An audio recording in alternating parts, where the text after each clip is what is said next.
Hey guys, we're here to talk about setting up your socket. So we're just going to go through everything in the box and talk about setting this thing up from when you get it from scratch. So first thing when you open your box, you're going to notice this quick start guide.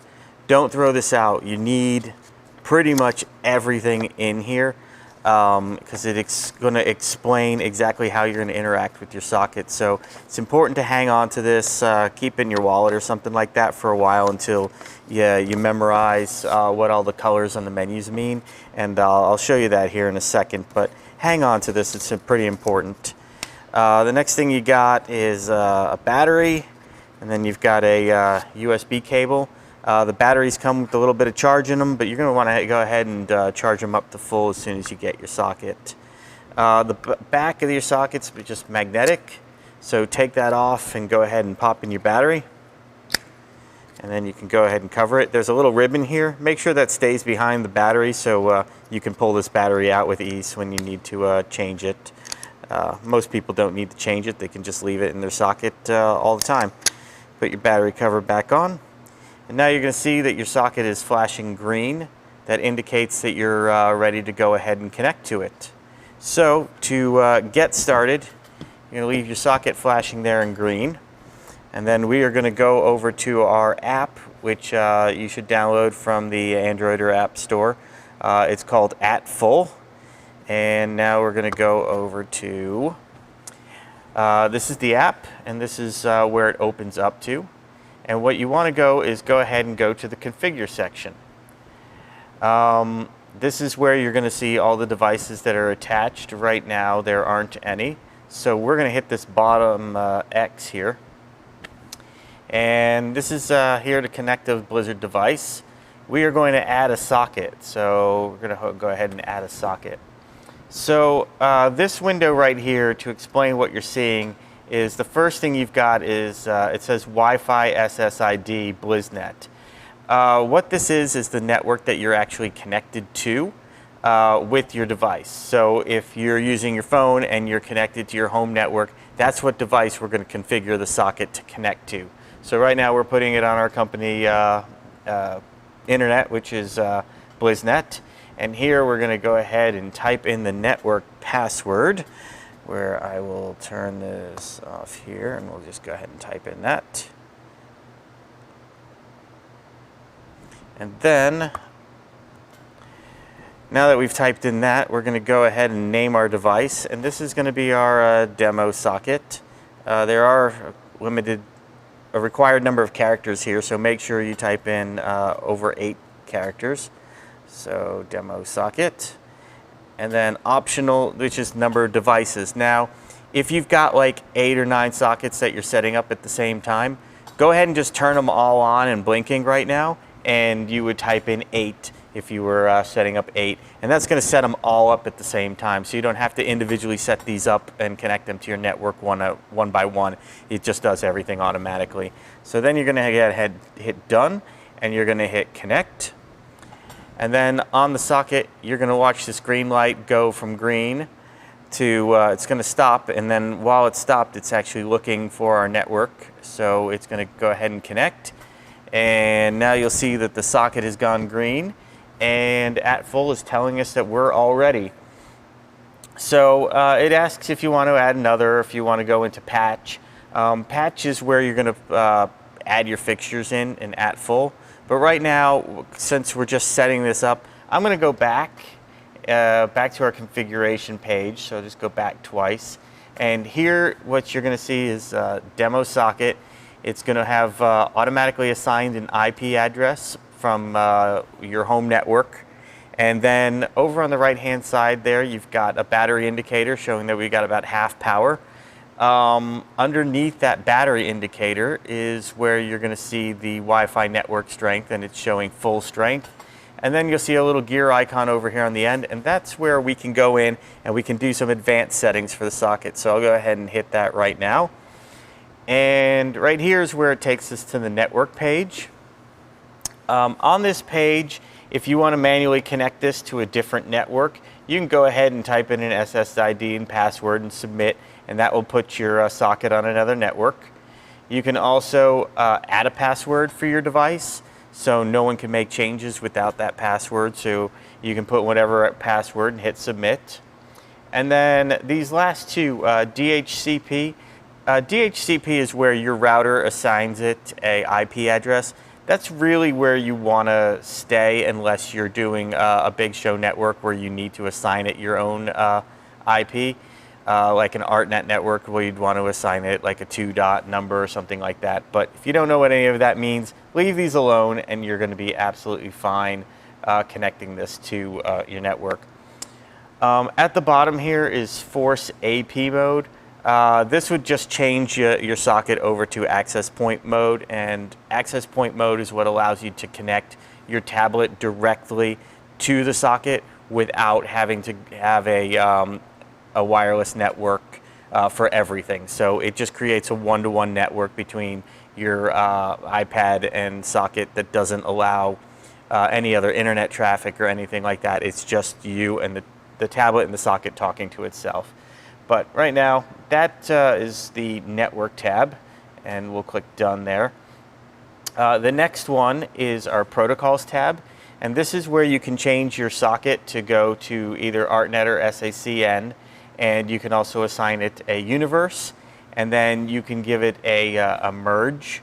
This allows you to merge other universes, universes coming from other devices in with your socket. So if you have universe 0 coming off of a console and you also have universe 0 off at full, it will merge those together based on either highest takes precedence or latest or none. That's your protocols tab. Now you go over here. This is your tools tab. There's a lot here. Here's where you can change your name. So you can give it a different name. And then we've got current show playback file. And right now there's no recorded program on the socket. But if you want to, you can take it and say you're going to plug it into your light. And we got a light over here on the side, which we'll just bring over here. And we'll plug it in. And it just plugs right into your DMX port on the back there, you'll see. We just got it plugged right into our little LB PAR. And now we will go ahead and we'll click on here, the plus. And there's a default show here. These are other shows, but default show here at the bottom. I just hit play, and this just runs through 4 channels. It's just like a rainbow chase. It's a little bright.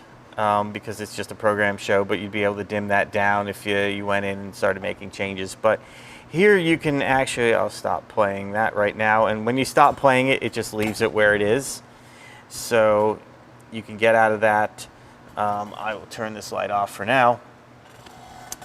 But you can record shows, you can create shows, you can save them onto your socket, and then you can have your socket actually automatically play it back.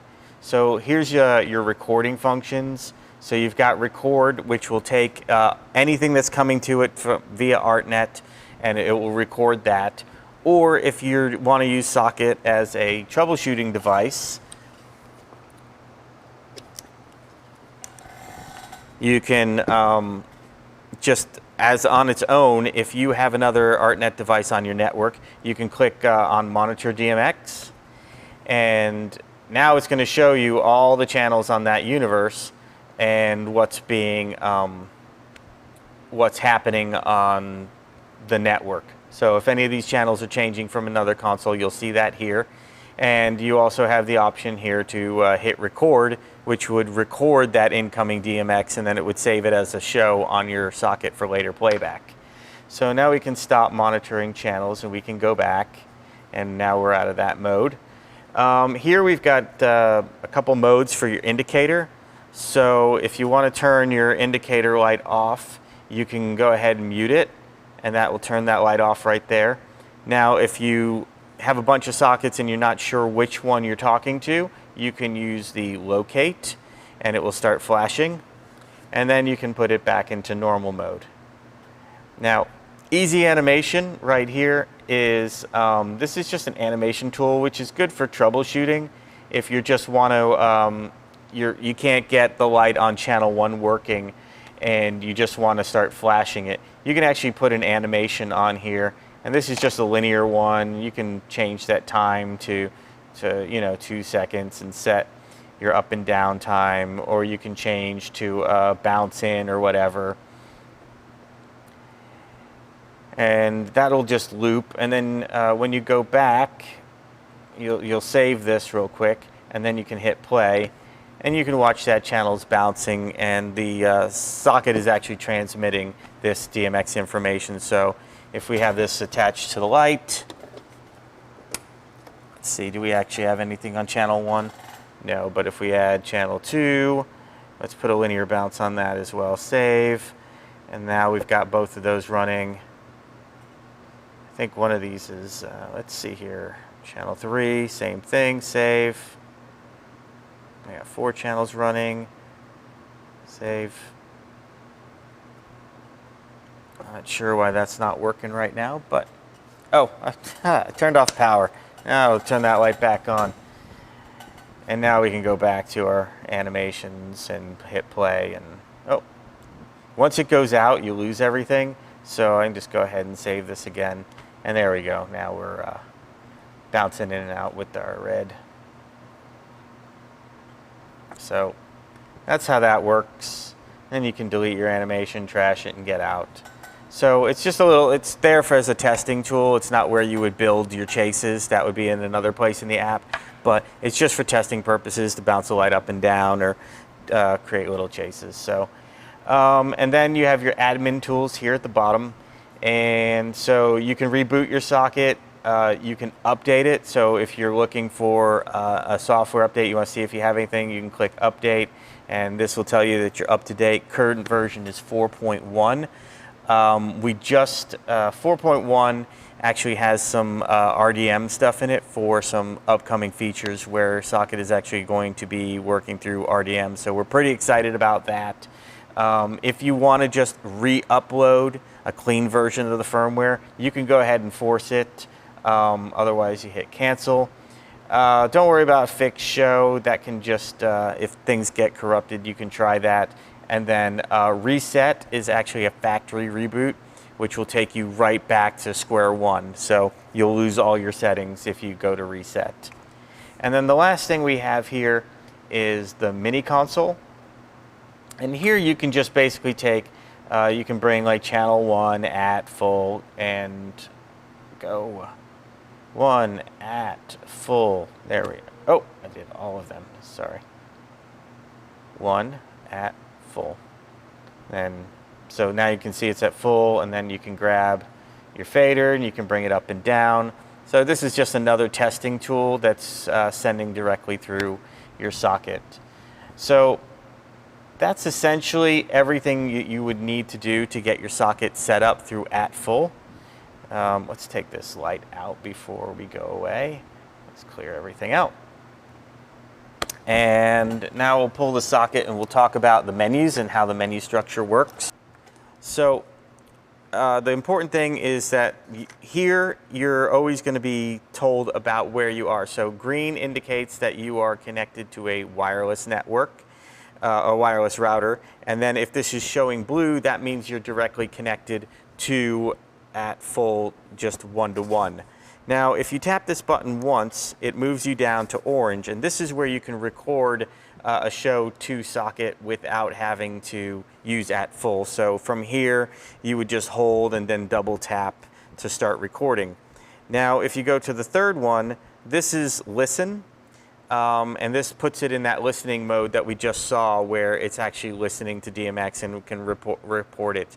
But when it's in listen mode, you'll see that this light goes off, and this actually works as a 3-channel or 4-channel fixture. So the first channel 1 is dimmer, and then you have RGB, and this light will respond. So you can use a console to control it that way. If you go down past the orange, it'll show blue, and this means your other wireless mode is access point mode. So if you hit enter on blue, you're actually changing it to access point mode. And then if you're in access point mode and you come through this menu again, and you'll see green in that spot. The menu automatically times out and goes back to the beginning. after a few seconds. But anytime you want to go back, you just double tap and that'll take you to the beginning of the menu. So from here, I'm just going to go down to, we got purple, which is reboot, and then red, which is a factory reset. So if I wanted to take this right back to factory settings, I would just come here till it's flashing. I would hold down one more time. It's going to confirm. It's going to reboot, which is that white and blue cycle. And now we got to that flashing green that we saw back in the beginning of the video that tells us we're ready to put this back on our network. So that's really all there is to it. But once again, these lights can be confusing if you don't have this and you don't have this committed to memory. So just hang on to this in case you need to. You've got some QR codes in here to go download the app. And some like the password for the Wi-Fi network and some FAQs. So hang on to this. I like to keep it in the box when I'm not using it. It's a great place to keep its storage. It's got a magnetic latch, so the box is handy. You can keep your charger in there. But that's about it. So I hope you enjoyed this video. Be sure to like and subscribe our channel so you can keep in touch with Blizzard and all of our new products and product information videos like this. So thanks for watching and have a good one.